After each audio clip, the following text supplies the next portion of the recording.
अलस्त बिरब्बिकुम जॾहिं कनि पयोम अलस्त बिरब्बिकुम जॾहिं कनि पयोम कालू भला कलबसी तॾहिं तित चयोम तहीं वेल कयोम वचन वेड़ी चंसी। शाह अब्दुल लतीफ़ भिटाई जी इन्हनि ख़ूबसूरत सिटुनि सां शुरूआति कंदे खैरपुर इंस्टीट्यूट ऑफ नर्सिंग जो तमामु घणो शुक्रगुज़ार आहियां जन मूंखे हिते अची ॻाल्हाइण जो मौक़ो ॾिनो। ऐं पाण अॼु ॻाल्हाईंदासीं सिंधी सकाफ़त जे बारे में। त हिकु मशहूरु ॾाहे चयो आहे त कंहिं बि क़ौम जी सकाफ़त जे लाइ 4 शयूं ज़रूरी आहिनि।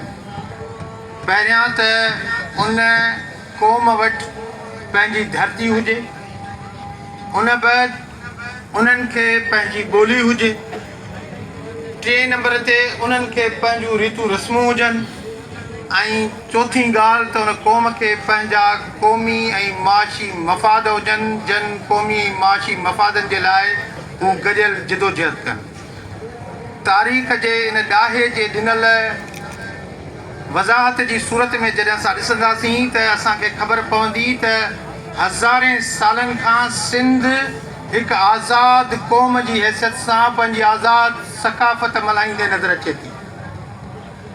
सिंध जो वजूद को अॼोको या कल्हो को या जीअं सवेरे हिकु दोस्त चयो त 150 साल पुराणो कोन्हे को।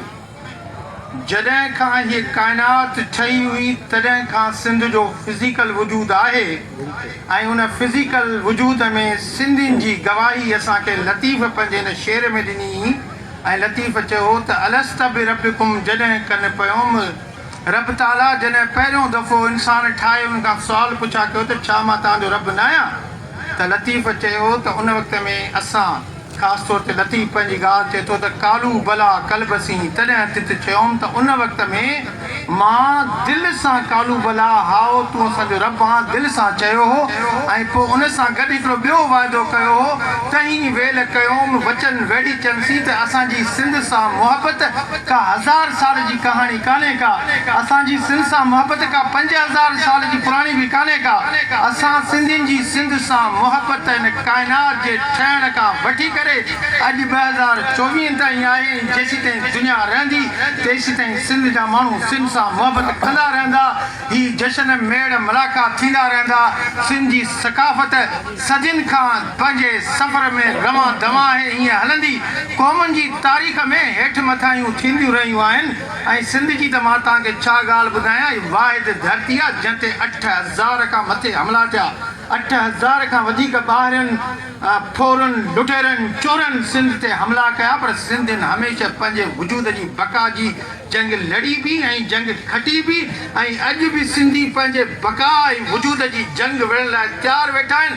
असां सिंधियुनि ते इल्ज़ाम लॻंदा आहिनि त असां सिंधियुनि कॾहिं कंहिंसां जंग न कईसीं, असांखे वेढ़ाक माण्हू न आहियूं, असां मार्शल माण्हू न आहियूं। अंग्रेज़ी में मार्शल वेढ़ाक ऐं लुटेरे माण्हू खे चयो वेंदो आहे। हा, इहा ॻाल्हि ॿुधाईंदे मूंखे फ़ख़ुरु महसूसु थो थिए त सिंधी चोर न आहिनि, सिंधी लुटेरा न आहिनि, सिंधी धाड़ेल न आहिनि, सिंधी फोरूं न आहिनि। पर सिंधियुनि ते जॾहिं बि ॾुखियो वक़्तु आयो आहे त सिंधियुनि अंग्रेज़नि खे बि मुंहुं ॾिनो, सिंधियुनि अरगुननि खे बि मुंहुं ॾिनो, सिंधियुनि तुर्खाननि खे बि मुंहुं ॾिनो, सिंधियुनि सिकंदर आज़म खे बि मुंहुं ॾिनो।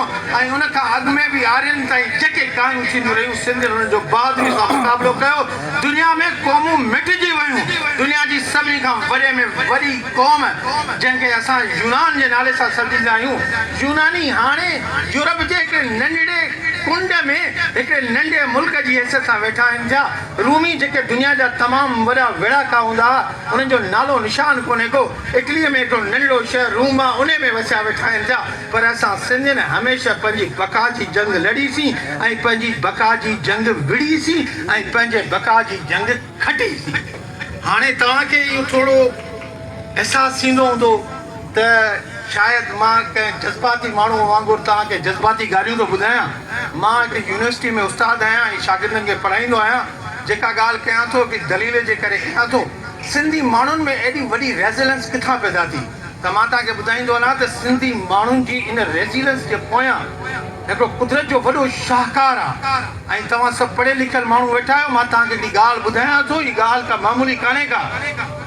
सिंधी माण्हुनि जी हिन बका जी जंग में सिंधियुनि जो सभिनी खां वॾे में वॾो हथियार सिंधू दरिया आहे छाकाणि त सिंधी माण्हुनि हमेशह सिंधू दरिया जे पाणीअ मां अनाज उपाए सिंधी गैर आबाद ज़मीन खे ज़रखेज़ करे उन मां दाणा उपाए पंहिंजे घर जो खाधो आहे सिंधियुनि कॾहिं चोरी जो माल न खाधो आहे सिंधियुनि कॾहिं धाड़े जो माल न खाधो आहे ऐं जेसीं ताईं सिंधू दरिया वहंदो रहंदो तेसीं ताईं सिंध जी सकाफ़त रहंदी त मुंहिंजा दोस्त जेके सिंधू दरिया ते साज़ियूं थियनि ऐं सिंधू मां पाणी खणण जूं साज़ियूं थियनि हे सिंधी दरिया ते धाड़ो न आहे सिंधी क़ौम ते धाड़ो आहे ऐं हिन सिंधी क़ौम जे धाड़े खे सिंधी माण्हू कॾहिं बि बर्दाश्त न कंदा जेको बि सिंध जो गैरतमंद पुट हूंदो उहो हुनजे ख़िलाफ़ आवाज़ उथारींदो छो त उस्ताद बुखारी असांखे ॿुधायो वियो हो त जो क़ौम जीआरे उहो जीअंदो रहंदो जो क़ौम जीआरे उहो जीअंदो रहंदो जो आम उजारे उहो जीअंदो रहंदो मूंखे तारीख़ ऐं तक़दीर ॾिनी पक आहे जो सिंध